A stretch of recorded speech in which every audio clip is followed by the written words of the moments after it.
Vamos ver agora algumas soluções que foram propostas para o problema da indução. A primeira delas é a mais famosa, provavelmente, que é a solução proposta pelo Kant, que é a ideia que a noção de causa e efeito, o princípio de causalidade e, portanto, o princípio da indução seria justificado a priori, sim, a despeito do que o Hume defendia. Então, assim, bem grosso modo, a ideia é que o princípio de causalidade, nossos conceitos de causa e efeito, eles são justamente estruturantes da experiência, eles são condição de possibilidade de toda a experiência empírica. E justamente por isso a realidade se conformaria à relação de causa e efeito. E nós poderíamos conhecer, pela razão pura, simplesmente, que esse princípio é verdadeiro. E isso escaparia da objeção e o problema da indução do Hume. Outra solução interessante foi proposta pelo Peter Strawson, que é um filósofo inglês do século XX. A ideia básica é que simplesmente não faz sentido se perguntar sobre a racionalidade ou uma justificação racional do princípio de indução. Porque justamente empregar a indução, conduzir raciocínios indutivos, é precisamente uma das coisas que contam ou que constituem a racionalidade, que constituem o ser racional. Então a ideia é que não faz sentido empregar um padrão para avaliar esse próprio padrão. E o Strawson oferece a seguinte analogia. Se algumas pessoas querem saber se uma determinada ação foi legal ou ilegal, elas consultam um juiz ou um livro de direito ou alguma coisa parecida. Mas não faz sentido elas se perguntarem se a lei ela mesma é legal ou ilegal. É uma pergunta sem sentido. Porque a lei é precisamente o padrão que nós empregamos para avaliar se algo é legal ou não. E não faz sentido algum se perguntar se a lei ela mesma é legal ou ilegal. E a ideia é que esse mesmo princípio se aplica à indução. O raciocínio indutivo é precisamente uma das coisas que constitui a racionalidade. É um padrão ou norma epistêmica que nós empregamos para avaliar a racionalidade de certas inferências. Então seria, portanto, uma espécie de erro categorial se perguntar sobre a racionalidade do princípio de indução. Seria mais ou menos como se perguntar se é racional ser racional. Então a ideia do Strawson é que esse problema da indução, na verdade, é um pseudo-problema, uma espécie de uma questão sem sentido. Outra proposta para resolver o problema da indução é a seguinte: é dizer que em certos casos a circularidade do argumento não é um problema. Então, no caso aqui, como nós estamos tentando justificar o princípio da indução apelando para o princípio da indução, a ideia é que nesse caso em particular, essa circularidade do argumento não é um problema.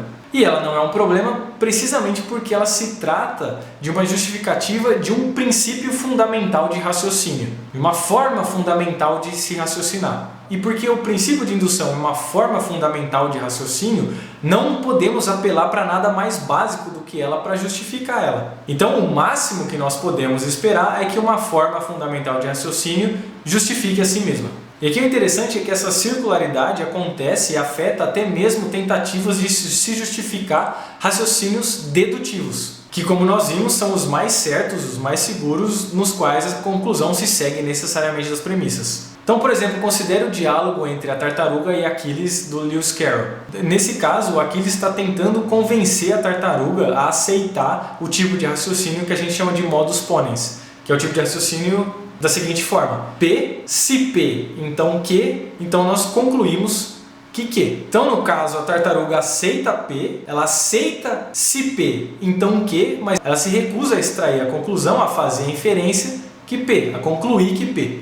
Então, por exemplo, a tartaruga aceita essas seguintes proposições: se choveu, então o chão está molhado. A segunda proposição: choveu, mas ela se recusa a concluir, a partir dessas duas premissas, que o chão está molhado. O Aquiles convence a tartaruga a aceitar a seguinte premissa: se P e P implica Q, então Q. E ele adiciona essa premissa ao argumento anterior. Mas o problema é que a tartaruga ainda se recusa a aceitar esse raciocínio e se recusa a extrair a conclusão. Então o Aquiles reitera a regra do modus ponens várias vezes, mas a tartaruga se recusa do mesmo modo. O que está acontecendo aqui? O Aquiles está usando a regra do modus ponens como premissa de um modus ponens. Ele está usando uma premissa que descreve a regra de raciocínio conhecida como modus ponens para justificar o próprio modus ponens. Ela está sendo usada para justificar a si mesma, mas a tartaruga se recusa a aceitar isso. E o que esse caso que o Lewis Carroll descreve parece mostrar é que existe uma diferença fundamental entre usar uma regra de raciocínio, estar disposto a usar ou seguir uma regra de raciocínio,